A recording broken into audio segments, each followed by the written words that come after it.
ilmu martabak 7. Kemudian ia masuk dalam ilmu mana? Ilmu usul ke atau ilmu tasawuf? Jawabnya boleh jawab dulu. Ilmu martabak 7 ni salah satu daripada bahasa ilmu tasawuf. Terjawab tu dulu. Lepas tu dia tanya lagi. Orang perekat mana boleh mengajar dan belajar? Iya. Dan adakah tok guru di tempat kita ni boleh mengajar belaka ilmu ini? Jawabnya boleh mengajar belaka, tapi syarat tok guru tu kena pandai. Tu. Ada juga dah gini. Kadang-kadang ia mengajar kita tu. Ia mengajar kita durun nafi. Lepas tu duk cumti ketua kita kata wak kita sesat. Oh, tak boleh lagu tu. Kita kena ingat gini weh. Keedah kitanya. Bila tali timba kita pandai, kita jangan gaduh kata ke telaga tu tak ada air. Kenapa dah? Kita kena cek tengok tali timba kita tu panjang ke tak weh. Siapa ke air ke tak tali timba kita dah. Kadang-kadang tali timba kita pandai air duk dalam pada tu lagi. Allah tak sapa. Duk maki ke telaga, menata telaga ni. Air tak ada pia hujan berdau tak lekat air lagi. Telaga penama kena kamu tahu lagu ni. Jangan buat lagu tu. Apa tak? Sebab itulah ada satu syair di tepi kitab awal-awal kitab Minhajul Abidin dah. Sayyidina Ali kata ada satu ilmu. Sekiranya kalau aku zahirkan dia, nascaya dikatakan kepada aku ni abidil wasan, orang sembah berhala. Lalu tu aku tak berani nak sebar ke orang ilmu ni. Aku sendiri tak apa, aku tahu. Tapi nak sebar ke orang tu, terkadang bila aku sebar ke orang kata aku ni orang sembah berhala. Dan dia kata, so lagi teruk pada tunya, pada ketika tu juga ada orang mai hukum kata aku ni halal bunuh tahu. Lalu tu ilmu tu aku tak sebar ke orang. Tu dia. Maknanya dalam Islam ni ada di sana tu di berapa bagai daripada ilmu. Syaratnya kita nak mengarung dalam tu kita ni kena ahli sungguh-sungguh dalam bab tu. Nampak tak ada? Kalau kita bukan ahli dalam bab tu, jangan.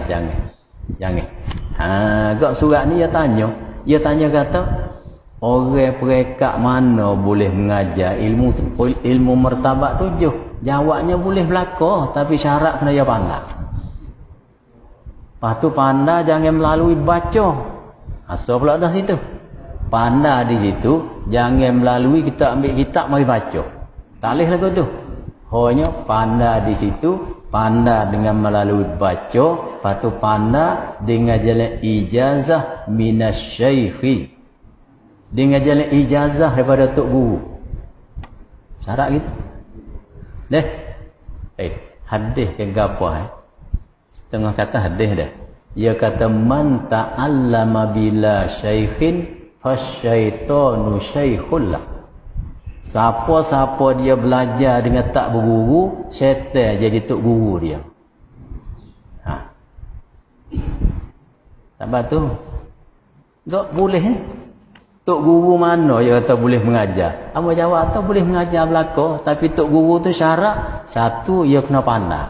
Lepas tu pandai tu jangan pandai baca, pandai ia kena ijazah minasyaikh daripada tok guru dia. Lepas tu tok guru nak ijazah dia tu syaratnya kena tok guru mursyid, tok guru yang dia akui mantap dalam ilmu ni. Boleh kita pergi mengaji dia. Mengaji kok mananya dak surah belaga dengan hukum syarak. Yakni kita tangguh dulu. Belaga pada zahir, tidak pada hakikat. Tangguh gitu. Inilah. Orang dia kata tak kena belajar, tak usah mengaji buku ni. Walha kita pergi baca lagu tetap apa kena sangat. boleh kita mengaji. Tok guru tu boleh mengajar, tapi syarat, dua syarat tadi. Nah, apa tu? Belajar. Boleh tak belajar? Boleh. Belajar tak ada apa. Nah, apa dia tanya kata, ada ke tak tok guru di tempat kita ni yang boleh mengajar ilmu ini? Ni tak kena tanya mbah. Kalau cukup dua syarat sana boleh. Boleh. Nah, boleh. Tapi hak setahu kita di hari ni ada. Allah. Ada orang duk mengajar kitab Martabat 7. Tapi dia pandai baca kitab. Dia tak ada ijazah daripada guru turun-menurun mari, tak ada sanak dia panggil. Tu kok nya surah, kadang-kadang nya surah karuk turut zauqi dia. Turut perasaan dia. Akhir sekali dia kata tak kena semaya dah kita ni. Dia sampai Martabat 7 tak wajib semaya dah. Hak ni orang dah hukum kata haram mengaji ni. Tu dah hukum kata ambil waloket gi kata ditekak babi dia kata. Jalah dah. Sebenarnya ilmu Martabat 7 ni salah satu daripada juzuk bagi ilmu tasawuf. Molek tak ada.